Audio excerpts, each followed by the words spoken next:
Hello! We are so excited to show you our native speech capabilities. Welcome back to the English journey.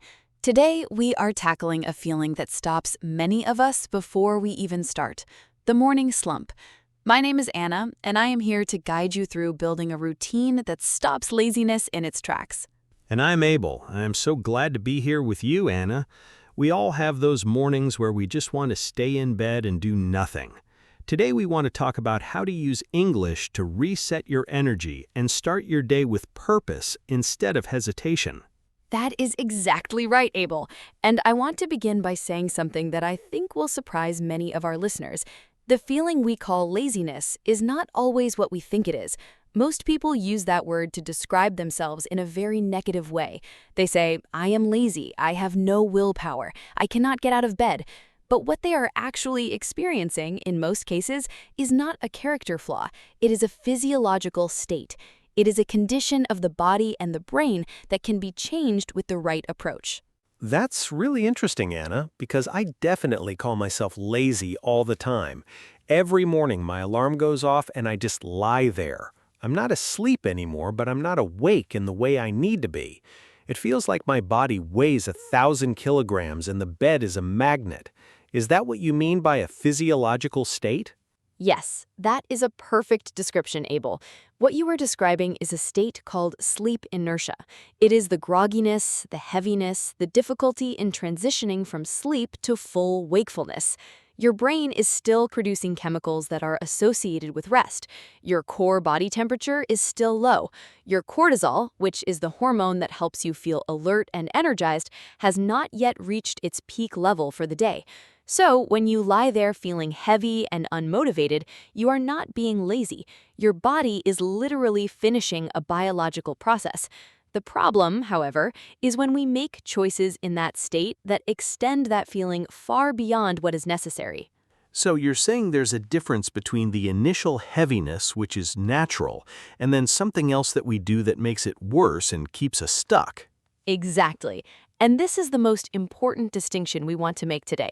There is a difference between physical rest, which is something the body genuinely needs, and what I call lazy habits, which are the behaviors we choose that prevent the body from completing its natural waking up process. Your body needs a few minutes to transition from sleep to full alertness. That's normal. But if you use those minutes to scroll through social media, to lie still in darkness, or to press snooze repeatedly, you are not giving your body a chance to complete that transition. You are actually sending it signals to go back to the resting state. You are fighting against your own biology. Oh, that explains so much. I press snooze at least 3 or 4 times every morning. I always thought I was getting more rest, but actually I'm just making myself feel worse. Is that what's happening? That is precisely what is happening. Each time you press snooze, your brain begins a new sleep cycle, and when the alarm rings again just a few minutes later, you're waking up in the middle of that cycle, which produces even deeper feelings of grogginess than if you had simply gotten up the first time. So the snooze button is, in a very real sense, a machine for producing more lethargy. It feels like kindness to yourself, but it's actually the opposite. I never thought about it that way. So the morning is not just about getting enough sleep the night before. It's also about how you handle those first few minutes after you wake up. Correct. And this is why the morning is so strategically important, not just for your energy, but for everything you want to accomplish, including your English learning. What you do in the first 20 to 30 minutes after waking up sets the neurological tone for the entire day. Think of it like the beginning of a piece of music. If the first notes are slow, uncertain, and dissonant, the whole piece feels off. But if the opening is clear, deliberate, and purposeful, everything that follows builds on that foundation. Your brain is incredibly sensitive to early morning cues. It's looking for signals from you. Are we resting today, or are we active? The signals you send in those first minutes have a disproportionate influence on the rest of your day. That's such a powerful image, Anna. I want to talk about something you mentioned earlier about getting started being the hardest part, because for me, once I'm actually up and doing things, I feel fine. It's just that first moment of getting up that feels impossible. Why is that?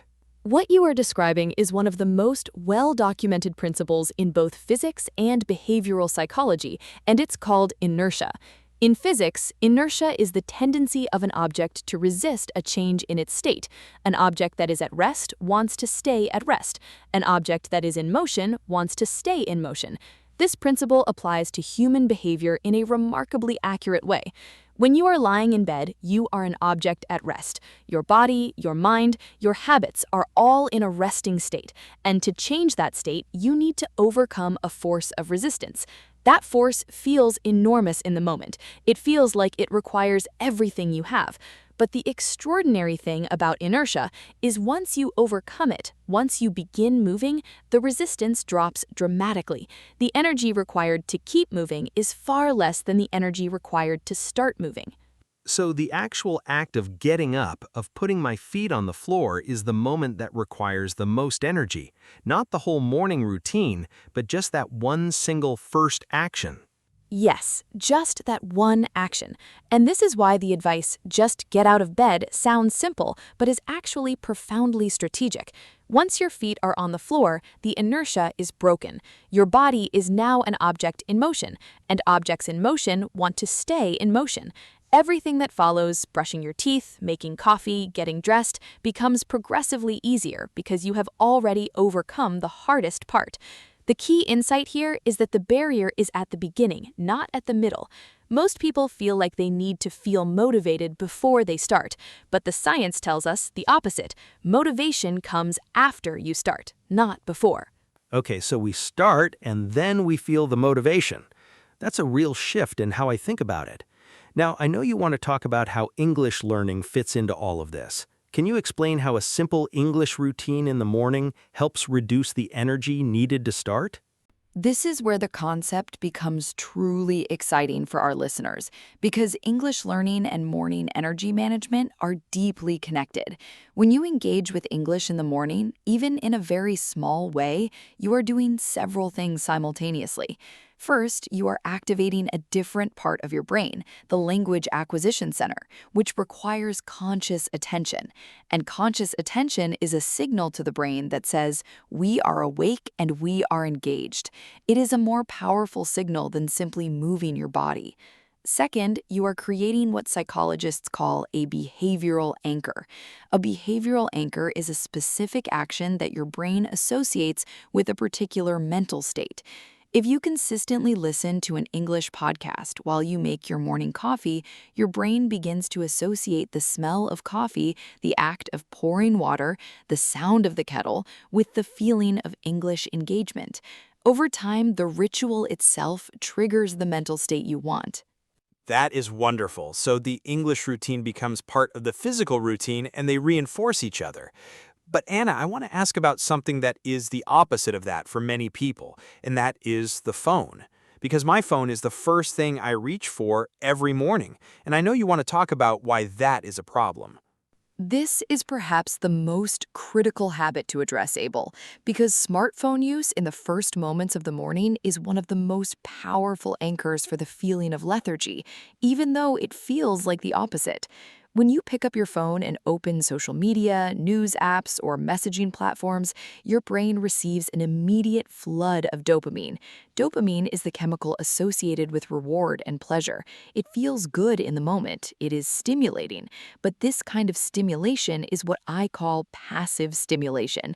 You are consuming content that other people have created. You are reacting to things. Your brain is being entertained, but it is not being activated in a purposeful way. And this creates what I call digital lethargy. Digital lethargy. That is a new phrase for me. Can you explain what you mean by that? Digital lethargy is the state where your brain feels busy, but is actually passive. You are spending mental energy on content that does not require effort, does not produce anything, and does not move you forward. The problem is that this state uses up a significant portion of your morning alertness without giving you anything in return. By the time you put down your phone, 20 or 30 minutes have passed. Your cortisol peak has started to fade. You have consumed a large quantity of emotional information: news, other people's opinions, arguments, highlights of other people's lives, and your brain is now processing all of that emotional content before you have even had breakfast. You arrive at your own day already tired from other people's days. That is a very striking way to put it. Arriving at your own day tired from other people's days. I feel that so strongly. So what is the alternative? What should we do instead of reaching for the phone? The alternative is to replace passive English consumption with active English input. And the distinction between passive and active is extremely important here. Passive input is when you scroll and absorb without intention. Active input is when you choose what you listen to, listen with attention, and engage your brain in processing real language. Listening to a slow English podcast, like this one, is active input. Reading a short paragraph in English and thinking about what it means is active input. Narrating your own actions in English as you move through your morning is active input. All of these things stimulate the language acquisition center of the brain, produce a sense of purposeful engagement, and create momentum rather than draining it. I love the idea of narrating your own actions. Can you tell us more about that? You called it a 3-minute warm-up. How exactly does that work? The 3-minute English warm-up is one of my favorite techniques because it requires no materials, no preparation, and no special skills. All it requires is your voice and your attention. Here's how it works. As you perform your first 3 morning actions, you narrate them in English, either out loud or in your head, but out loud is better. So, for example, you wake up and your first action is to get out of bed. You say to yourself, "I am getting out of bed. I am pushing the blanket aside. I am putting my feet on the floor. The floor is cold this morning. I am standing up slowly. I feel a little stiff in my shoulders." Your second action might be walking to the bathroom. You say, "I am walking to the bathroom. I am turning on the light. The light is very bright. I am looking in the mirror. My hair is messy. I look tired, but I am awake." Your third action might be making coffee. You say, "I am filling the kettle with water. The water sounds loud in the quiet morning. I am putting the kettle on. I am taking my cup from the cupboard. It's my blue cup, my favorite one." I love that example, Anna. It is so simple but so specific. I can actually imagine doing that. But why does speaking like that in English help wake up the brain? Is it just because you are using language, or is there something more specific happening? There is something very specific happening, and it has to do with how the brain processes language versus how it processes automatic behaviors. When you perform an automatic behavior, like getting out of bed or turning on a tap, your brain uses a very minimal amount of conscious attention. These are habitual motor programs that run on almost autopilot. But when you narrate those actions in a language that you are still learning, your brain must work consciously. It must retrieve vocabulary. It must construct grammar. It must connect words to the sensory experience in front of you. This conscious work activates the prefrontal cortex, which is the part of your brain associated with focus, decision-making, and intentional action. Activating the prefrontal cortex early in the morning is like turning on the engine of a car. Once it's running, everything else can operate from that power. That is a beautiful explanation. So the narration is essentially using English as a tool to force the brain into a conscious, wakeful state. And at the same time, you are practicing your English. You are getting 2 benefits from one simple action. Exactly. And this is the philosophy behind everything we discuss on the English journey. We believe that English learning should not be a separate activity that you add to your day. It should be woven into your daily life in such a way that living your life and learning English become the same activity. The morning narration is a perfect example of this philosophy. You are not finding extra time for English. You are simply changing the language of your inner experience during activities you are already going to do. I want to come back to something we touched on earlier, which is the idea that laziness is often about energy rather than character. Because I think many of our listeners, and I include myself in this, feel a lot of guilt about their mornings. They feel like a bad person because they cannot get up, or because they waste time, or because they feel sluggish. What would you say to someone who is struggling with that guilt? I would say to that person that guilt is one of the least useful tools for behavioral change. Research in behavioral psychology consistently shows that shame and self-criticism reduce motivation rather than increase it. When you tell yourself you are lazy, you are creating a fixed identity around that characteristic. And once you believe something is part of your identity, you stop trying to change it. You think, I am just a lazy person. This is who I am. But if instead you say, I am a person whose energy levels are low in the morning, and I'm learning how to manage that better, you have shifted from a fixed identity to a growth process. That shift is enormously important. That reframe is so liberating, Anna. From I am lazy to my energy is low and I'm working on managing it, it removes the moral judgment from the equation entirely. And once you remove the moral judgment, you can see clearly what is actually happening. In most cases, what people call laziness in the morning is really just a fuel problem. Their body and brain do not have the right kind of fuel to begin. And there are several reasons this might be true. They may not have slept well, they may not have eaten well the evening before, they may be mildly dehydrated because the body loses water during sleep, and even mild dehydration produces feelings of fatigue and difficulty concentrating. They may be overwhelmed by everything they need to do in the day ahead, and their brain is actually protecting itself by refusing to engage with all of it at once. All of these are energy and resource problems. They are not problems of character or willpower. So when you say managing energy rather than managing time, you mean that the real question in the morning is not, how do I use every minute productively, but rather, how do I restore and activate the right kind of energy to function well? That is a very precise summary, Abel. Time management is a concept that assumes you have consistent energy throughout the day, which is simply not how human biology works. You do not have the same capacity at 7 in the morning after poor sleep as you do at 10 in the morning after a good night's rest, a glass of water, some movement, and a meaningful activity. Energy management means understanding your own rhythms, knowing when your focus is sharpest, knowing what depletes you and what restores you, and designing your morning in a way that builds your energy reserves rather than draining them immediately. Small English tasks like our 3-minute narration or listening to 10 minutes of slow English audio are remarkably effective at providing that kind of fuel because they give your brain something purposeful to engage with. Purposeful engagement produces energy. Passive scrolling consumes it.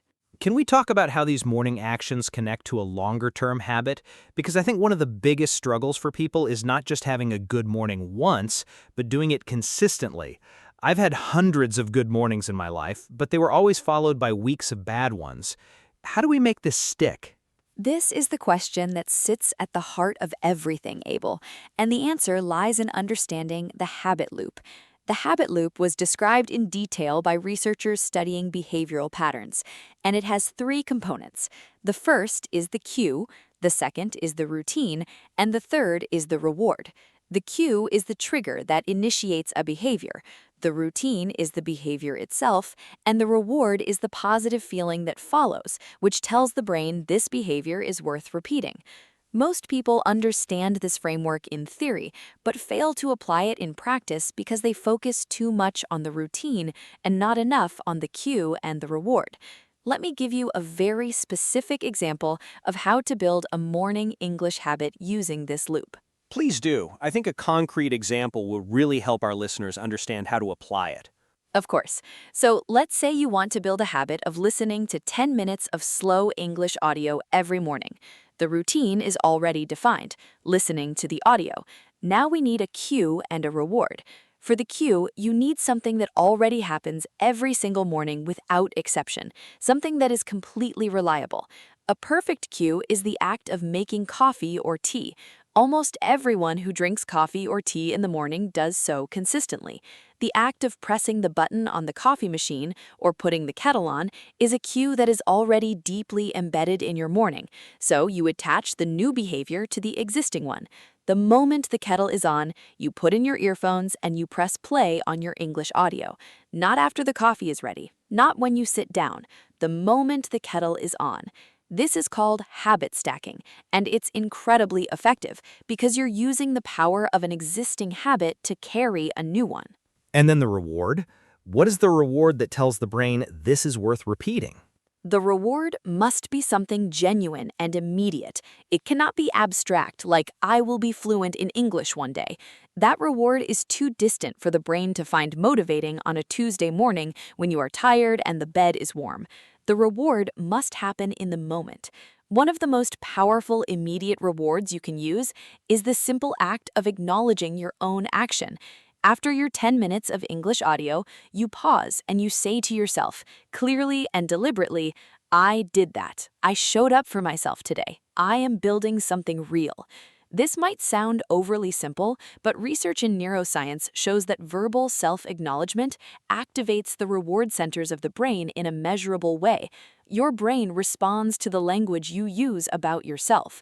When you tell yourself you did something good, your brain registers that as a reward and tags the preceding behavior as worth repeating. That's fascinating. So the language itself, the English affirmation you give yourself after the habit, is part of the reward loop. And if you do it in English, you're also reinforcing the language even in that moment. Precisely. And over time, something remarkable begins to happen. The cue, the kettle, no longer just triggers the desire for coffee, it triggers the desire for English input. The two are associated in your brain so deeply that one automatically calls for the other. And this is when a habit becomes truly automatic. You no longer need willpower to do it. You no longer need to negotiate with yourself in the morning. The behavior simply flows from the cue because the neural pathway connecting them has been reinforced through repetition. This is what discipline actually looks like at its most advanced stage. It does not look like a person gritting their teeth and forcing themselves to do something hard.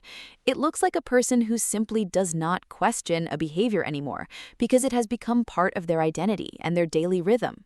I want to go back to something for a moment, Hannah, because I think our listeners who are learning English might wonder specifically how all of these small habits connect to their actual improvement in English. We have talked about narrating, listening, and affirmations, but do these small things really make a meaningful difference to someone's English fluency over time? This is a deeply important question, and the answer is a definitive yes, for reasons that go beyond what most people expect. The first reason is that language acquisition is primarily driven by consistent exposure, not intensive sessions. Research by linguists who study second language acquisition consistently shows that learners who engage with their target language in short, frequent sessions outperform learners who study in long, infrequent sessions. Your brain acquires language by encountering it repeatedly in natural contexts, by hearing sounds, patterns, and vocabulary over and over again until they become internalized. A 10-minute morning narration 5 days a week provides 50 minutes of active English production per week. 52 weeks of that is over 40 hours of English speaking practice from one small habit that takes less time than a cup of coffee. When you put it in those cumulative numbers, it sounds extraordinary. 40 hours of speaking practice just from narrating my morning routine. And that does not include the listening you do, or the reading, or the affirmations, or any of the other small touch points we have discussed. When you add all of those together, a learner who follows this kind of integrated morning routine is engaging with English for a meaningful amount of time every single day, without ever sitting down for a formal study session. And because the English is connected to real, lived experience, to the sensory details of their morning, the cold floor, the sound of the kettle, the smell of coffee, the vocabulary and structures are encoded in episodic memory, which is one of the most durable forms of long-term memory in the human brain.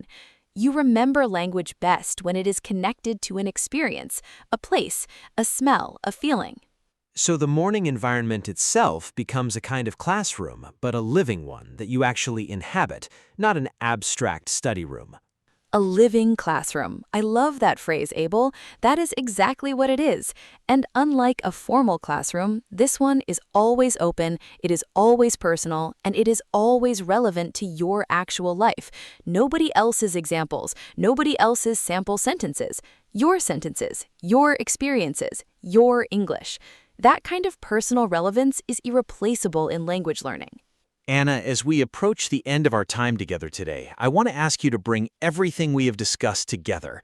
We have talked about inertia, about digital lethargy, about the 3-minute narration, about energy management, about the habit loop, and about how these connect to real English improvement. If a listener is going to walk away and try one thing tomorrow, what is the single most important idea you want them to carry with them? The single most important idea is this. Intentionality is the opposite of inertia. Every morning, you have a choice in the first 30 seconds after you wake up. You can let the inertia of rest carry you back into passivity, or you can introduce a single deliberate intention. You do not need a perfect morning routine. You do not need to transform your life overnight. You need one intentional act. Put your feet on the floor. Say one sentence in English. Notice the world around you and name it in the language you are building. That one act of intentionality breaks the inertia, and once the inertia is broken, motion is possible. And once motion is possible, everything else follows.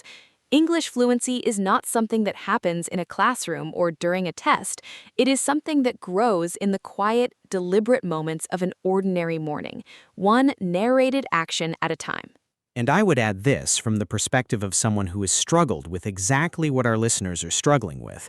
The mornings when you follow through, even imperfectly, even when you feel heavy and slow, those are the mornings that build the version of you who no longer needs to struggle because the habit has already done the work for you.